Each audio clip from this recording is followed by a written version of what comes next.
各位朋友，今天想和大家分享個小故事。你有沒有發現，很多時候真正被淘汰的人，往往不是沒能力的人，而是那個毫無保留的人。今天這個故事很短，但裡面的道理卻足以讓很多人清醒一輩子。從前有一戶人家，家裡老鼠特別多，主人很煩惱，於是養了一隻貓。這隻貓非常拼命，也非常能幹。它白天抓，晚上抓，只用1天時間就把家裡所有老鼠全部抓光。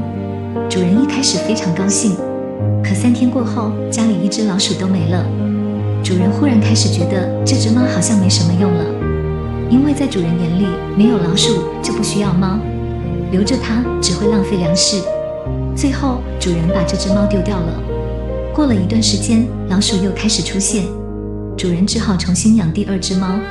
但這隻貓很聰明，它不是不抓老鼠，而是不把老鼠抓絕。它偶爾抓幾隻，偶爾嚇一嚇，看到老鼠就喵喵叫幾聲，把老鼠趕跑後，它又悠閒地去曬太陽。奇怪的是，主人反而越來越喜歡這隻貓，每天給它好吃的，對它特別照顧。為什麼？因為主人對它產生了依賴。只要老鼠還在，這隻貓就永遠有價值。這個故事說透了很多現實。有些人進公司，把所有能力一次掏空，熬夜加班，拼命表現，毫無保留。短時間內看起來確實很厲害，但等問題都解決了，很多人得到的未必是重視，反而是你已經沒有利用價值了。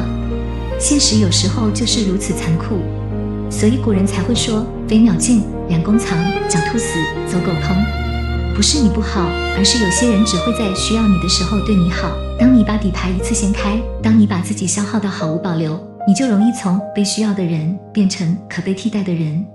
當然，這不是教你變壞，而是提醒你，人一定要懂得保留。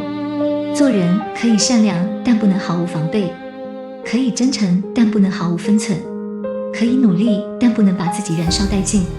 真正成熟的人都懂得3件事：第一，不要過度暴露自己的全部能力，因為神秘感往往比透明更有價值；第二，不要讓別人覺得你離開了也無所謂，人一旦變得可有可無，地位就開始下降；第三，永遠替自己留後路，底牌不能一次打完，話不能一次說盡，恩也不能一次給滿。這個世界最可怕的不是你不夠努力，而是你拼盡全力後，別人卻覺得理所當然。